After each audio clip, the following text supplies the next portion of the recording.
Bonjour à toutes et à tous et bienvenue dans ce nouvel épisode du Clap Audio. On va reprendre notre série comme depuis quelques semaines. Tu dis on reprend. On va reprendre notre série Fil Rouge sur nos 50 films préférés de tous les temps.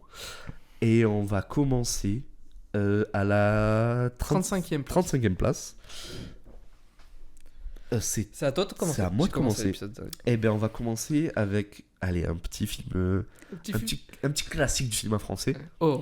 On va parler de ma réalisatrice préférée, on va parler d'Agnès Varda avec Cléo de 5 à 7. Ok, ouais. Donc un classique, comme j'ai dit, du cinéma français, peut-être le plus connu des films de Varda. Bien sûr, si vous ne connaissez pas Agnès Varda, je vous laisse regarder. Littéralement, vous en avez pour 1 an à tout regarder. Il y a 1 milliard de choses, des documentaires, des courts-métrages, des films. Vous avez de tout. Vous avez le choix. Vous avez le choix et vous allez découvrir des œuvres engagées, des œuvres féministes, des œuvres aussi plus légères, des œuvres qui parlent de tout, que ça va d'une femme qui découvre sa propre liberté à un homme qui trompe sa femme et la femme elle est contente. Il y a de tout dans le cinéma de Varda. Et là, Cléo de 5 à 7, c'est... comment décrire ce film, c'est la vie d'une femme qui se balade. Je crois que c'est en plus le titre il est vraiment réel parce que je crois que ça dure genre 2 heures. De 5 à 7 heures. Ouais, donc je crois en gros c'est vraiment ça. Et en fait c'est un film qui me met dans un bon mood à chaque fois. Je sais pas pourquoi. T'es content quoi. Ouais, à chaque fois que je le vois, en fait je saurais pas le décrire, l'analyser ou quoi, mais c'est un film qui est beau. C'est un film qui est hyper léger et même il y a toute une, enfin, vers la fin en fait, le personnage de Cléo rencontre un homme et je sais pas, c'est hyper candide, c'est hyper naïf, Bon, mais voilà, pur. Et c'est ça qui est super intéressant. Et même, j'adore les musiques de ce film. J'adore vraiment ce film. Je crois que vous pouvez le voir à peu près toute l'année sur Mubi. Mubi, c'est un de leurs films qui garde. Et donc en gros ça se passe quasiment en temps réel et vous allez suivre un peu ce personnage qui est une chanteuse, je crois, dans le film, qui se balade dans Paris quoi. Donc c'est un film très léger mais très important et c'est une bonne porte d'entrée dans le cinéma de Varda. Très important. Okay. Et après j'ai pas d'autres films d'Agnès Varda dans le top parce que c'est des films beaucoup plus niches et qui peuvent ne pas plaire à tout le monde. Parler à tout le monde et même à moi qui me parlent mais qui sont pas au niveau d'être dans le top quoi. Genre par exemple il y a le film Jacko qui est un biopic sur Jacques Demy qui était son mari, qui est réalisateur aussi et que j'adore mais qui est pas dans mon top quoi. Ok. Ton 35e film. T'en as déjà parlé parce que tu m'as spoilé tout mon top 50, Cédric. Les Évadés. Ok. Du coup, ouais, on va pas y revenir longtemps dessus. Immense film, comme tu disais, presque parfait. Un Morgan Freeman époustouflant, film touchant, film.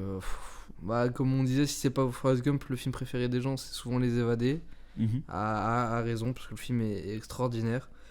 Regardez tout simplement et vous allez vous prendre une gifle si vous avez possédé un cœur. Donc voilà, je vais pas rajouter grand chose, on en a assez parlé, c'était la semaine dernière, je crois, il y a 2 semaines, je sais plus. C'était il y a 2 semaines. Mais voilà, regardez Les Évadés, c'est immense. Voilà. Eh ben oui. Là, on va rentrer donc avec le 34e.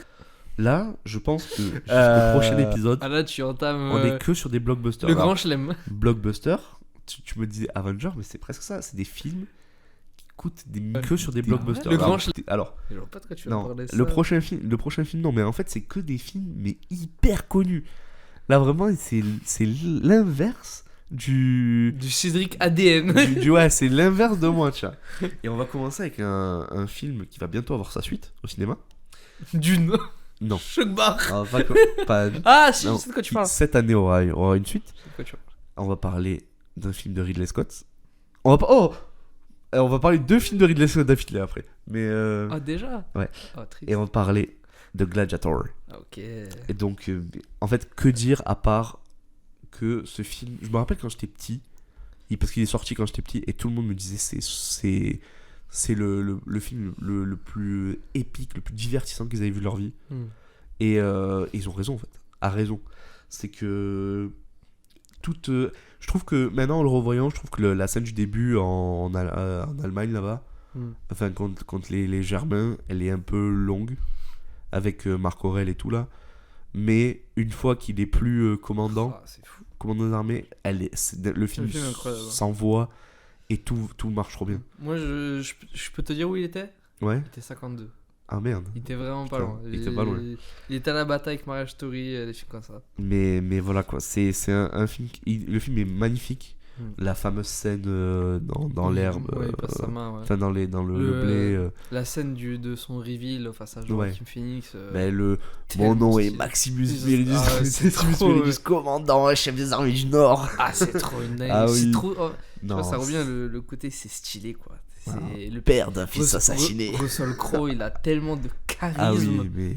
Là où Joaquin Phoenix, il est encore, il est un petit peu jeune, tu vois, Ouais. il en a pas tant que ça, tu vois. Du coup, t'as vraiment, parce que Joaquin Phoenix, il a vraiment la puissance du pouvoir de l'État, Ouais. et Russell Crowe, il a le pouvoir de, je sais pas, Du de peuple. l'intimidation du peuple, de chef, tu vois, chef des armées et tout. Ouais. Il y a ce côté Et rapport même de force hyper bien maîtrisé dans le film. La répétition à la fin, genre père d'un fils assassiné, époux d'une femme assassinée et Ouais, tout, non, et j'aurai c'est- ma vengeance. Cette phrase, elle est Allez, folle. De toute façon, Je te jure, c'est un c'est- one-liner de baiser. C'est trop une bonne grosse histoire de vengeance. C'est un Et Park Chan-wook le truc.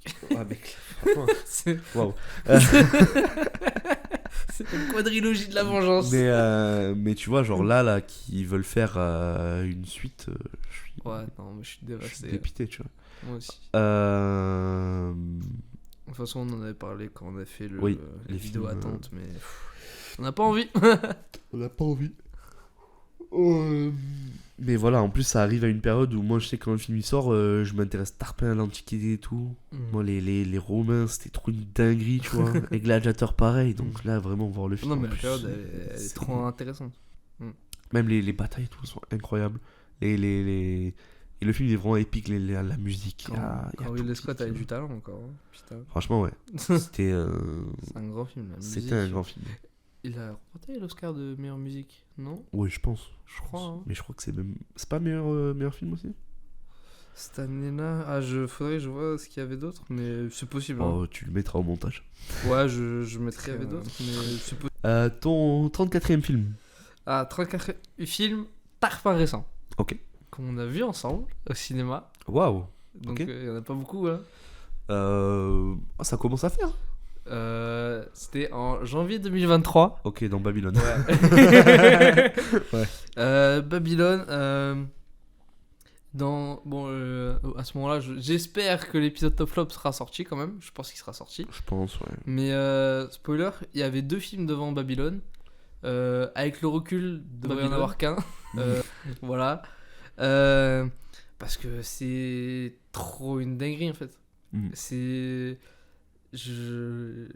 Dès que j'y repense, en fait, c'est une folie genre que ce film soit dénigré comme ça. Je ne comprends pas pourquoi. Alors qu'en fait, c'est un putain de classique. C'est un putain de chef-d'œuvre qui.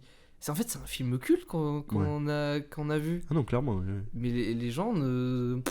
C'est Il normal. n'y a qu'en France ça marche. Mais en fait, je comprends pas. Ce film est porté par un trio d'acteurs fous. Ouais. Damien Chazelle maîtrise son art d'une manière. Spoiler, c'est pas la dernière fois qu'on va parler de lui dans Stop. Cédric, il me regarde avec des gros yeux. On va parler Voilà. Franchement, à part Whiplash, je vois pas de quoi tu veux parler. Ben, moi, je vois de quoi je vais parler, du coup. Mais non, Babylone, c'est récent. Du coup, je savais pas trop où le doser. Mhm. Au début, j'étais en mode, je vais pas le mettre. Ouais. Parce que récent. Après, je me suis dit, Ouais, non, parce mais que en fait, récent. j'ai tellement surkiffé, il faut qu'il soit dans mon top 20. Mhm. Après, j'ai fait, tu doses pas. Du coup, entre les deux, tu vois, entre 50 et 20, 34, ça place. Ça passe. C'est, tu vois, c'est là où je me sens le plus en paix, tu vois. Ok. Mais, et ouais, non, j'ai. De toute façon, vous le verrez, enfin, vous l'avez vu dans la vidéo top flop, je vais pas revenir dessus, mais. Enfin, j'ai adoré, toi t'as adoré. J'ai j'en ai adoré, un très grand film. Voilà. Peut-être qu'avec le recul, dans quelques années, je le mettrai dans un top 50, mais pour l'instant, il n'est pas encore. Ouais, mais pour l'instant, c'est pareil, je savais vraiment pas où. J'ai, pas où le jeu- où il le y a juger, tu vois. mon film qui parle de cinéma, à moi, il est plus haut et c'est pas celui-là. Bah, j'ai hâte de le découvrir. 33 33ème, on va encore parler de Ridley Scott avec Oh non. Alien. C'est trop tôt. C'est trop Non, tôt. c'est pas trop tôt. Chef. C'est pas trop tôt. Chef, c'est trop tôt. C'est très bien placé, Alien, ici. Je crois que ça va être le dernier film d'horreur de la liste. C'est le dernier. Je dis pas de quoi. Il y a deux. Ouais, c'est pas de l'horreur, mais c'est des. Non, moi, j'en ai encore quelques-uns. Que dire Alien, masterclass. Un masterclass de. Je devrais le mettre sur mon podium. Il est sur ton podium. Non, pas du tout. Ah. Mais, enfin, Euh, dans mon cœur, il y est. C'est une gestion de la tension incroyable. Comme on disait pour Jurassic Park, le fait de pas montrer l'horreur, de la montrer que au moment important, c'est trop intelligent. Pareil, un film d'horreur où il n'y a pas de jumpscare. Enfin, le seul jumpscare, c'est quand il est dans la bouche d'égout, là, le gars. Ouais. Le mec, il y a la lumière qui a d'un coup. Ouais, qui apparaît. c'est tout, tu vois. Mais pareil, t'as un travail de l'attention à ce moment-là où tu sais que ça se rapproche, t'attends juste que ça pète et quand ça te pète, t'es en. Clairement. Et même toute une gestion du malaise et tout, jusqu'à du malaise entre la sortie extravéhiculaire où ils se prennent où ils ouvrent les œufs et le moment du repas où où Bilbo il se fait Bilbo il meurt là où il y a le facehugger Non, c'est l'un des films où aussi il y a un quatrième acte, ce qui est pas chose courante quand même. C'est que tu penses que le film est fini et ben en fait non, la menace est toujours là. Et, ça te montre tellement la dangerosité de la créature quoi, et qui te l'iconise encore plus. Mais surtout que oui, en un film on comprend que c'est dans l'histoire du cinéma c'est une des créatures les plus coriaces, les plus violentes, les plus monstrueuses. C'est vraiment l'apogée de l'être sauvage. Ouais, c'est ça. C'est qu'il est juste là pour te bouffer. Et... C'est même pas s'il en plus le truc c'est qu'au début tu vois il est tout petit, on se dit bah ça va attendre de grandir et au bout de quelques minutes de film le truc il est déjà énorme. Il est en fait le truc tu vois jamais sa puissance mais tu sais que tu peux rien faire contre lui. T'auras beau te cacher, machin, tu vois, en plus tu vois pas ses yeux, du coup tu sais pas où son regard est dirigé. En fait c'est un chef-d'œuvre de conception, cette menace. Et bon, qui a été détruite dans les 2 derniers épisodes. Mais merci Ridley. Mais non, on en parlera bien plus tard. Le personnage de Sigourney Weaver qui est incroyable, qui est badass de fou. C'est qui est, une icône une icône féministe aujourd'hui. Donc, et raison, la fin où il y a que elle qui survit, c'est magistral. Et même j'aime bien toute l'esthétique du Nostromo, elle est... C'est hyper. Ça fait très 2001. Ça fait très vaisseau de 2001. Mais ça marche bien. Et où ça paraît très épuré, très friendly au début. Ouais. Quand ça commence à partir en couille, là c'est horrible. Tout est son, tout est cras, tout est. Et j'adore aussi la double intrigue avec les androïdes, les cyborgs. Parce qu'ils n'ont pas la même mission. C'est ça. Enfin, elle veut juste survivre, tandis que l'android il dit il faut garder la créature pour la ramener sur Terre. L'android il dit il faut garder et après ce truc là il est encore plus accentué dans les suites, notamment dans le 4 où c'est l'apogée de ça. Mais non, Alien 1 c'est.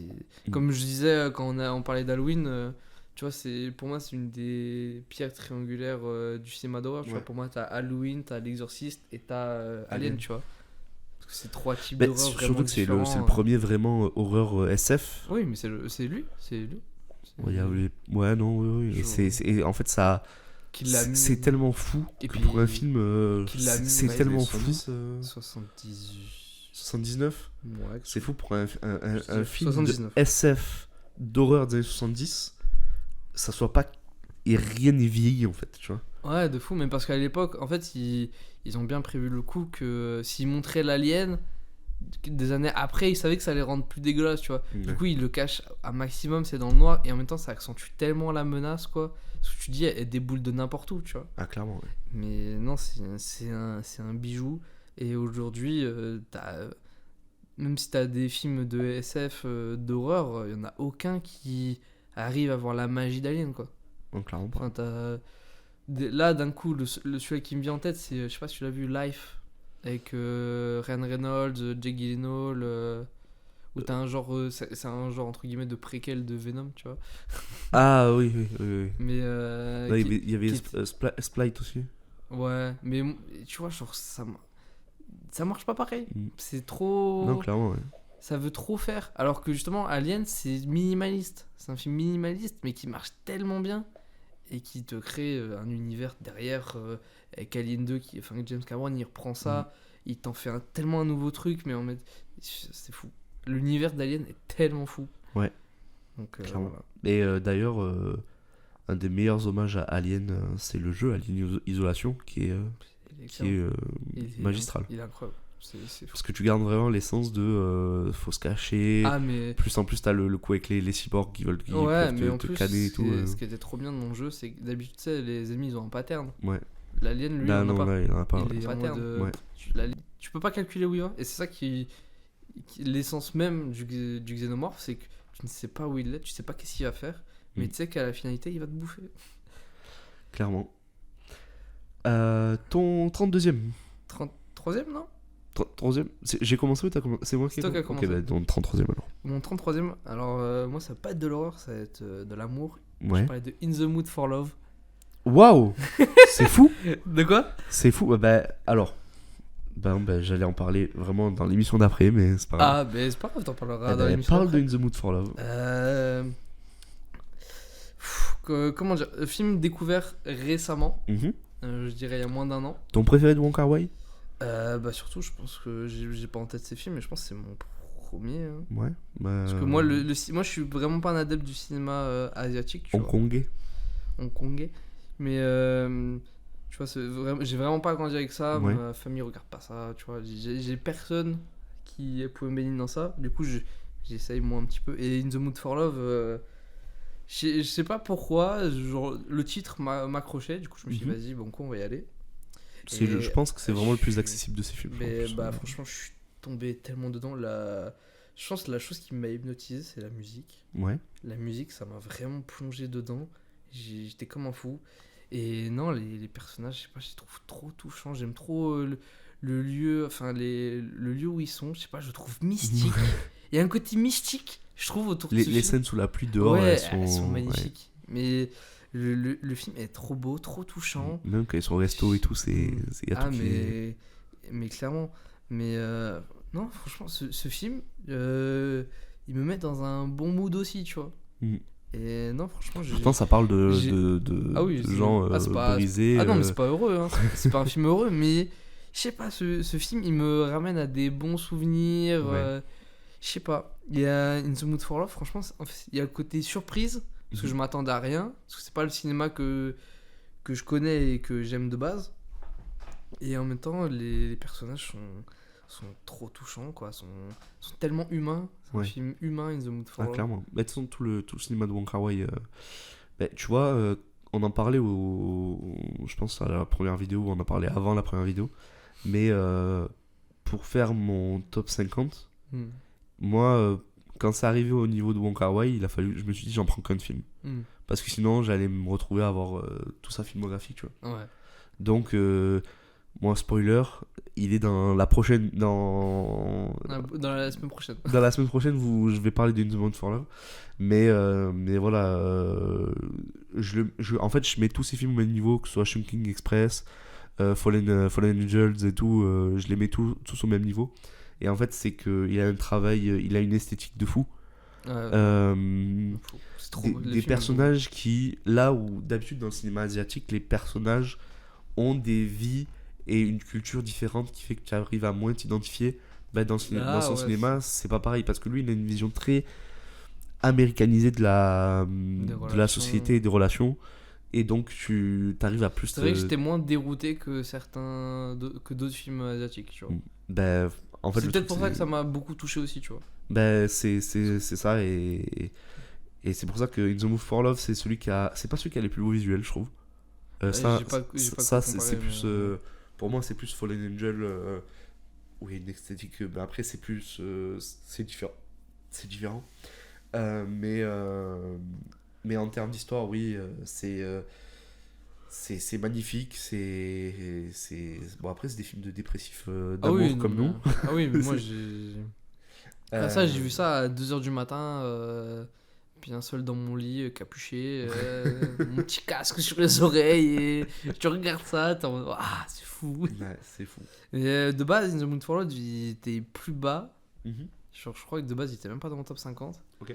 Et au fil, quand je t'ai dit qu'on allait le faire, au fil du temps, j'étais en mode, je vais le monter en fait. Je le monte. Et 33ème, belle place.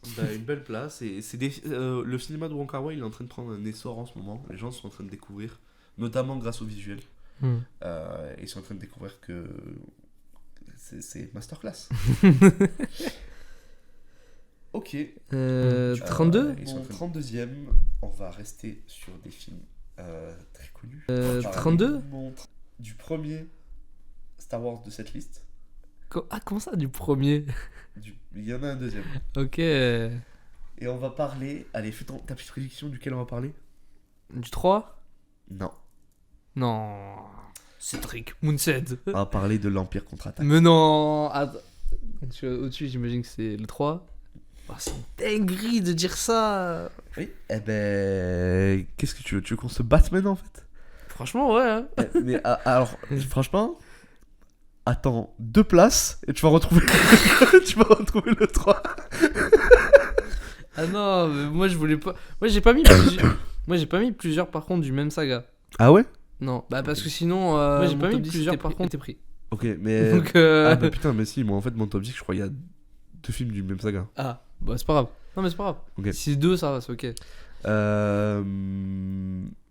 Oui, du coup, Star Wars 5. En fait, je les sépare parce qu'en fait, c'est les 2 seuls qui ressortent vraiment pour moi. Après, c'est pas la même trilogie, c'est pas la même histoire. Du coup, en vrai, tu peux compter comme 2 films différents. Ouais, ça va. Et moi, comme j'ai toujours préféré le côté on en parlera, politique, on en parlera plus. On en parlera plus tard.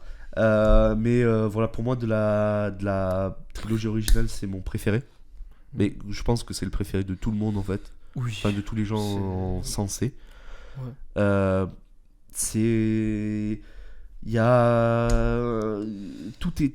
j'adore les scènes de début dans la neige là. C'est le plus grand film de science-fiction de l'histoire. Franchement, je peux pas te dire le contraire en fait. C'est un des plus grands parce qu'il y a quand même le 3, tu vois. Non, en vrai, non. Non, mais je veux dire l'univers Star Wars. Oui, tu vois. Mais j'ai envie de te dire oui, mais non, parce que dans mon top dans mon top 3, il y a un autre film de SF. Ouais, mais c'est pas pareil. C'est pas pareil. Mais voilà, en fait, je sais même pas quoi dire sur l'Empire contre-attaque. Tellement c'est un film parfait pour moi. Tellement c'est culte. C'est le film le plus culte de tous les temps. C'est culte. Il y a les scènes les plus cultes de Star Wars sont là-dedans. Et je pense que tu demandes à des gens quel est le film le plus culte de l'histoire du cinéma, ils vont te répondre ça. Hein. Mais parce qu'en fait, moi, le truc, c'est que. Ou si c'est des connards, ils vont te dire Avatar, mais il faut les. Tu vois, si dans l'Empire contre-attaque, il y avait la mort d'Obi-Wan, je te jure que le film, il est impossible. Je trouve que c'est top. Mais dans le 4. Mais oui, mais c'est pour ça, parce qu'en fait, une des scènes les plus cultes du cinéma, pour moi, c'est la mort d'Obi-Wan. Ouais. Et en fait, qui est folle. Elle est pas dans le film plus culte de Star Wars, tu vois. Ah, mais après, il y a tellement de. Mais attends, dans Star Wars 5, il y a la cité des nuages, il y a Boba Fett, il y a Hoth, il y a tout le début sur Hoth, il est fou. Il y a la plus grande réplique du cinéma. Tu vois la relation avec Leia Han Solo aussi. Ah, mais oui. C'est. T'as toutes les révélations. Ouais. Enfin, t'as la réplique la plus culte du cinéma en fait. Donc à partir de ce moment-là. C'est donc. T'as le premier combat entre Luke et Darth Vader. Bah oui, mais Donc t'as c'est fou. t'as C'est- un plot. T'as l'un des plus gros plot twists, pareil. Ouais, Bon, clairement. maintenant c'est plus un plot twist, mais. Oui. Enfin, moi personnellement, quand j'ai découvert Star Wars, je l'ai eu le plot twist. Je ne savais pas que c'était son père. Je pense que moi aussi, en fait, je pas. Mais parce qu'aujourd'hui, t'as beaucoup qui découvrent. Enfin, qui savent déjà que Dark Vador c'est le père de Luke, tu vois. Ouais. Mais Bah Luke- après, j'avoue que nous, on a grandi dans un truc où on regardait Star Wars dès qu'on était petit, tu vois. Genre, Oui. on nous mettait Star Wars direct, tu vois. Ouais, oui. Donc oui, je capte. Non, je capte ce que tu veux dire. Ouais. Mais non. Bah, Star Wars 5, spoiler, on en parlera plus tard. Bien Ben, plus tard. on en parlera plus tard si tu veux. Du coup, ton 32e film. Mon 32e, pareil, film de SF, Her, Her. avec de Spike Joaquin Jonze. Phoenix. De Spike Jonze, avec la voix de Scarlett Johansson dans l'IA. Sujet d'actualité, Ouais. du coup, l'IA, C'est histoire d'amour. super drôle que tu parles de Her. Pourquoi? Parce que on va parler d'un film qui est lié à Her dans la deuxième partie du top 25 à, Ah, ok. à 0. Parce que, est-ce que tu connais l'histoire du film Her? Pourquoi Spike Jonze a fait ce film? Ah, non, je sais pas pourquoi. Ben, j'en parlerai quand on parlera d'un autre Tu nous film. feras Cédric Anecdote. Voilà, faudra que tu me rappelles. Cédric Anecdote. Quand je parlerai d'un film de Sofia Coppola, faudra que tu m'en Ok, parles. ça marche. Comment dire, film qui me dévaste Oui. à chaque visionnage parce que c'est fou de nous faire éprouver tant d'émotions à travers juste un personnage et une voix Mhm. entre un truc qui n'existe pas et lui il voit tellement de trucs enfin comme un truc réel quoi, il vit vraiment un truc et en fait c'est d'actualité parce qu'aujourd'hui on se perd de plus en plus dans du virtuel tu vois et Her ce qui est très enfin je sais pas si c'est important ou quoi mais quand on parle de SF Her c'est un film qui est jamais mentionné Ouais. alors pourtant c'est plus de la SF actuelle Ouais. qui paraît réel finalement tu vois parce qu'on y est vraiment mais non ça le film il est tout le temps accompagné de la voix du coup de Scarlett Johansson mais il est tellement seul c'est un film tellement isolant Même dans la manière dans la technique. C'est très le personnage il est toujours tu sais, c'est très ouvert le Jaff du coup Ouais, mais il est toujours dans le flou Mhm. c'est hyper c'est vrai que la mise en scène elle est folle dans ce film. en fait c'est un Et truc, il y a c'est un film c'est une romance mais seul. solitaire Ouais, c'est ça, ouais. et c'est ça qui est hyper déroutant et qui en même temps te fait poser plein de questions sur la technologie, les IA, qu'est-ce que c'est les relations humaines finalement, est-ce que c'est important et non, Her c'est immense et enfin la première fois que je l'ai vu, je me souviens enfin j'en suis pas ressorti comme ça, tu vois. Et Mais, Joaquin Phoenix, franchement c'est peut-être mon rôle préféré de lui. Enfin même je le préfère pas dans Gladiator, je le préfère pas dans Joker, mon préféré c'est quand il joue dans Her. Ah, clairement, ouais, non, c'est. Enfin, sa moustache est tellement iconique. Mais pour parler de Spike Jonze et de Her, le sujet principal du film, c'est un peu un film autobiographique. Ok. En gros, ça parle de comment il a vécu sa rupture avec Sofia Coppola et comment lui, il a pas compris ce qu'elle lui reprochait et le truc de il se sentait très seul à l'époque. Et donc en gros lui il a fait ce film pour expliquer sa vision de la rupture. C'est fou de faire un film pour Et expliquer Sofia Coppola a fait un autre film Ok. pour sa version à elle, qui on en parlera plus tard, qui est Ok. aussi avec Scarlett Johansson. J'en ai trop dit. Et du coup voilà, moi aussi je trouve que c'est un très grand film. Il aurait très bien pu être dans le top 50, Mhm. mais il n'y est pas. Ok. On va passer à mon 31e film. On va pas en parler. Mon 31, je chiale aussi. Ben moi mon 31 on va pas en parler 31, je chiale. parce que t'en as déjà parlé tout à l'heure. Ouais. On va parler de mon Tarantino préféré, on va parler de Once Upon a Time. Ah, ok, ouais. Bah du coup J'en ai parlé dans la première vidéo. dans la première vidéo, donc bon j'adore ce film, il est incroyable, c'est le meilleur film de Tarantino.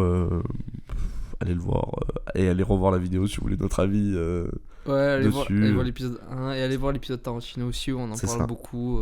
Exactement. Et lisez le livre, il est très intéressant. J'ai pas lu. Je sais même pas qui a En fait, ça donne une vision différente du film. Ok. C'est un point de vue. En fait, c'est. Tu vois le point. T'as quelques raccroches par rapport au film, mais t'as un point de vue. T'as. Où sont certains personnages pendant que d'autres sont dans le film, tu vois. Ok. Et c'est intéressant. Ok. Du coup, moi en 31ème, je vais encore chialer. Je vais parler de Eternal Sunshine of the Spotless Mind. Super film de Michel Gondry. C'est le film qui m'a fait apprécier Jim Carrey. Ok. Parce que bon, je l'aimais déjà dans The Mask et tout. Mhm. Mais pour moi, Jim Carrey, c'était un peu le Louis de Funès américain. Ouais. C'est-à-dire très. C'est une superbe. Voilà, magnifique. Et moi, je suis vraiment pas un grand fan de Louis de Funès. Ouais. Parce que moi, j'ai du mal avec les acteurs qui se. La gimmick, genre, avec trop de. Non, pas ça, qui se rangent, comment dire, qui se cantonnent à de la comédie. Ok. Qui D'accord. sont là pour faire rire. Ouais. Et pour moi, Jim Carrey, c'était ça. C'était le rigolo, Mhm. qui a, comme tu disais, des mimiques. Ouais. Voilà. Et quand j'ai découvert ce film, là, j'ai découvert un autre Jim Carrey, Ouais. tu vois. Et en fait, c'est un putain d'acteur. Bah, clairement. C'est un putain d'acteur. Kate Winslet, bon. Tu l'as découvert avant ou après Truman Show? Avant. Ok. Avant. Truman Show, je trouve que c'est un mix des deux. Enfin, de son côté comédie et son côté dramatique. Truman Show, c'est immense aussi. Il est pas dans mon top 50, mais Oui, non, mais. immense film. Hein. Mais et du coup, je sais plus ce que je disais. Mais Kate Winslet aussi, pareil. Enfin, elle est incroyable. C'est trop belle relation. Moi, ce que j'aime surtout, c'est la réalisation. Ouais. Il y a des effets où genre, je sais pas si tu vois, tu sais, ils sont sur la plage. Mhm. Et d'un coup, t'as une construction de maison, t'as le lit Ouais. qui arrive. Et moi, quand j'ai vu ça, j'ai fait ah, c'est trop fou. Là, quand ils sont sur la glace, là, ils sont allongés. Bah, c'est sur l'affiche en plus. Là, j'ai l'affiche sous les yeux. Elle est trop belle. Leurs dialogues, ils sont trop beaux. Non, franchement, je pense que j'aime vraiment tout dans ce film. Je le trouve trop touchant. Ouais. Et moi, j'aime beaucoup les histoires d'amour. Et je trouve que c'est une des plus belles histoires que j'ai vu au cinéma, quoi. Enfin, je l'ai pas découvert au cinéma, mais que j'ai vu, quoi. C'est une très belle histoire et c'est aussi ça remet en question, enfin ça te fait poser des questions sur pas mal de choses et notamment sur on a tous déjà vécu des ruptures et le film il parle de vraiment est-ce qu'il faut vraiment oublier, tu vois? Ouais. Est-ce que oublier c'est la bonne solution pour avancer et tout et du coup Non, il répond à sa manière et c'est super touchant, ça fait pleurer. Je trouve que c'est un film à pas trop découvrir jeune. Ouais, Genre, si je vous- pense que oui. Genre oui. si vous avez 14-17 ans, que vous avez pas vécu trop de choses, voilà. Mais après, je pense plus tu grandis, plus tu apprécies le film, parce que tu Clairement. comprends plus de choses. Parce que en même temps, plus tu grandis, plus tu prends maturité, plus tu vois, tu peux prendre plus facilement du recul, tu vois. Et ce film, je pense que dans 10 ans, je le verrai encore d'une autre manière, tu vois. Je pense que c'est un film qui évolue beaucoup avec toi. Ouais. Et voilà, moi, ce film, je l'adore. Eh ben, je te Absolument comprends. J'ai envie de chialer en parlant de ce film. Ah mais moi aussi, franchement, j'étais pas bien. Ça fait partie des films où je pense que tu sais, t'as des films comme ça, tu les termines. Et genre, tu peux rien faire pendant 2-3 heures. Ouais.